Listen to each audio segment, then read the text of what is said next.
I knew I wanted to be something, and it was important to me to be something.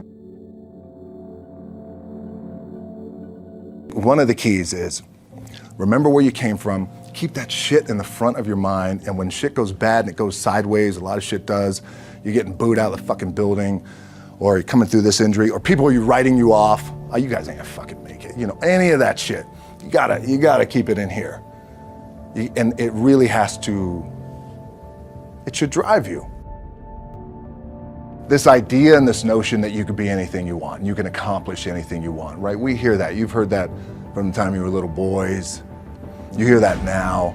You're already incredibly accomplished. You can win an NBA championship, MVP of the league. You could become president.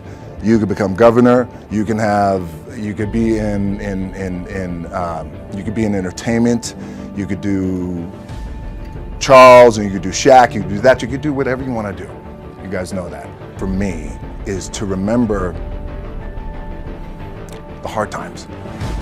So, and I'm sure you guys all have your processes. And again, I'm going to tell you what worked for me. So before a big movie comes out, before back in the days when I was wrestling with WWE, a WrestleMania match, anything big that would happen, I would always take a moment and I'd just remind myself, all right, I was evicted when I was 14. We were kicked off the island. We couldn't live in Hawaii. Had no place to live.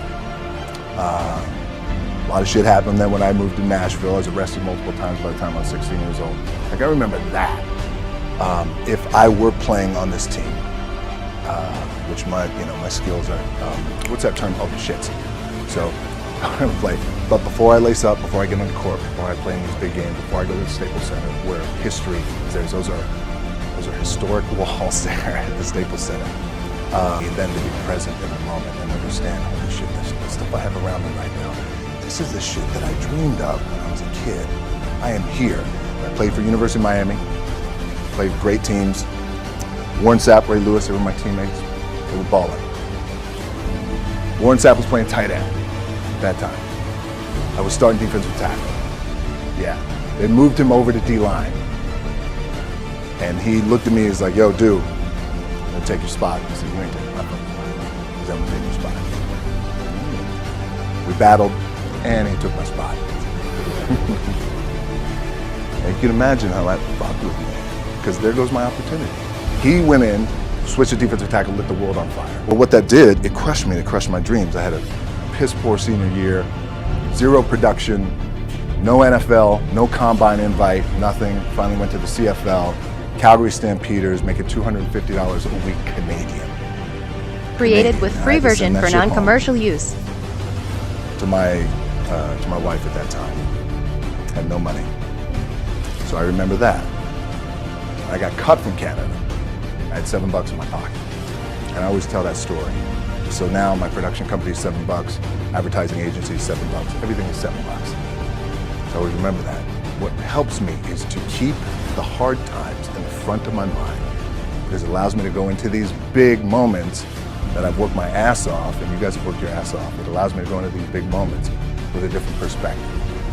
What it also does for me, and again, this is what works for me. Like, I keep my back, excuse my language, my back is up against this motherfucker. Every day, it's against this fucking wall. Excuse my language, ladies in the room. But it's up against this motherfucker because it's what I believe in. And when my back is against this motherfucker, then but that way. That's it. So I feel like this could be something, an ideology and mindset that could help you. Could, if you look at it that way. Because you made it already. We made it. We're successful boys, and we're lucky boys to be where we're at. Well, you guys made it. Everybody's rich in the room. Nobody's gonna get evicted anymore. Anything you got, there's no more money problems, right? You got a lot of hands out now. Hey, can I get a little bit? Can I get a little bit? Right, that happens. But when you make it, for me, I need this. I need this. So every day, my back is up against this motherfucker, and this is how I operate.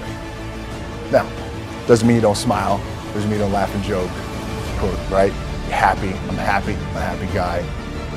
But when it comes to business, And when it comes to executing, they're not going to stop me. I feel like for me, it feels seamless because you prepared for so long. But it's just like you guys prepping for a game.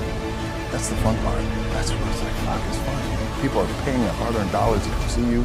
They're cheering, they're going bananas, they're booing the shit out of you or on the road. That's fun.